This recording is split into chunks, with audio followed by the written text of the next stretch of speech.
वट सावित्री व्रत क्यों रखा जाता है? वट सावित्री व्रत हिंदू धर्म में सुहागिन महिलाओं के लिए बेहद खास पर्व माना जाता है।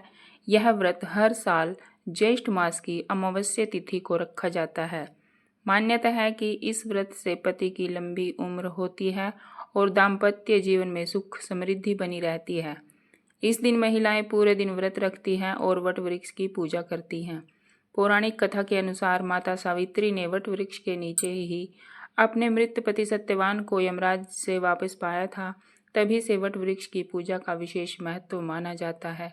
शास्त्र में वट वृक्ष को बेहद पूजनीय माना गया है। धार्मिक मान्यता के अनुसार इस वृक्ष में ब्रह्मा, विष्णु, महेश तीनों देवों का वास होता है। वट सावित्री व्रत को बरसात अमावस्या भी कहते हैं। बरसात अमावस्या को बड़ की पूजा की जाती है।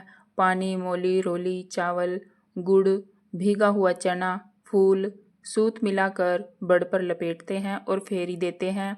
बड़ के पत्तों का गहना बनाकर पहनते हैं और बरसात अमावस्या की कहानी सुनते हैं। भीगे हुए चनों में रुपए रख कर बायना निकालते हैं। फिर हाथ फेर कर सासू जी के पैर छूकर बायना देते हैं। अगर किसी की बहन बेटी गांव में हो तो उसका भी बायना निकालने के लिए भेजना चाहिए। वट सावित्री व्रत की कथा। भद्र देश में अश्वपति नाम का राजा था जिसके संतान नहीं थी। उसने बड़े बड़े पंडितों को बुलाया और कहा, मेरे संतान नहीं है, इसलिए तुम ऐसा उपाय करो जिससे मेरे संतान हो जाए। पंडित बोले, भाई, संतान तो तुम्हारे एक पुत्री लिखी है जो 12 वर्ष की आयु में विधवा हो जाएगी। राजा ने कहा, क्या मेरा नाम नहीं रहेगा? बाद में खूब यज्ञ हवन इत्यादि कराए। पंडितों ने कहा, उस लड़की से पार्वती की और बरसात अमावस्या की पूजा करना।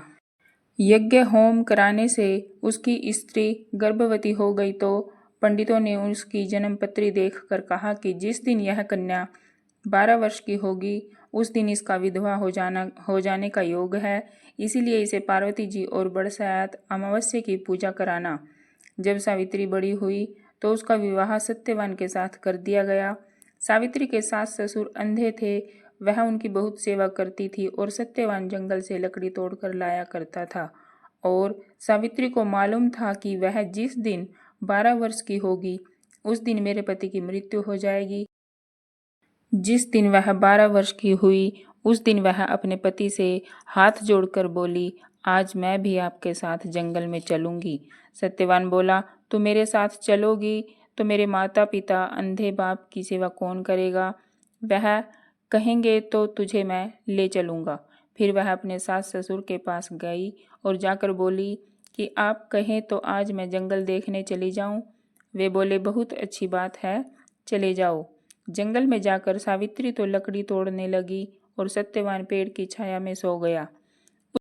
उस पेड़ पर सांप रहा करता था। उसने सत्यवान को डस लिया। वह अपने पति को गोदी में लेकर रोने लगी। महादेव और पार्वती जी वहां होकर जा रहे थे। उसने उनके पैर पकड़ लिए और बोली, मेरे पति को जिंदा कर दो। वे बोले कि आज बरसात अमावस्या है, उसकी तू पूजा करेगी तो तेरा पति जिंदा हो जाएगा। फिर वह खूब प्रेम से बड़ की पूजा करने लगी। बड़ के पत्तों का गहना बनाकर पहना जो हीरे मोती के हो गए। इतने में धर्मराज का दूत आ गया और उसके पति को ले जाने लगा। सावित्री ने उसके पैर पकड़ लिए। धर्मराज बोला कि तू वरदान मांग। सावित्री ने कहा कि मेरे माँ बाप के कोई पुत्र नहीं है, वे पुत्रवान हो जाएं। धर्मराज बोला कि सत्य वचन हो जाएगा। फिर वह बोली, मेरे सास ससुर अंधे हैं, उनके नेत्रों में ज्योति आ जाए। धर्मराज ने यह भी वर दे दिया, पर सावित्री ने धर्मराज का पीछा नहीं छोड़ा। धर्मराज ने कहा, अब और तुम्हें क्या चाहिए? मुझे 100 पुत्र हो जाएं। धर्मराज बोला, तथास्तु। फिर वह सत्यवान को ले जाने लगे। तब सावित्री बोली कि हे महाराज, आप मेरे पति को ले जाएंगे तो मुझे पुत्र कहाँ से होंगे? धर्मराज ने कहा, हे सती, तेरा सुहाग तो नहीं था, परंतु बरसात अमावस्या करने से और पार्वती जी की पूजा करने से तेरा पति जीवित हो जाएगा।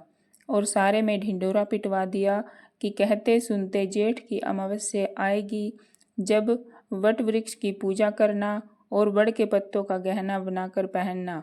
बायना निकालना। हे महाराज, जैसे बरसात अमावस्या ने सावित्री को सुहाग दिया, उसी प्रकार सबको दियो। जो भी इस कहानी को कहता है, सुनता है, उसकी सब मनोकामनाएं पूर्ण होती हैं। बोलो शिव पार्वती भगवान की जय हो।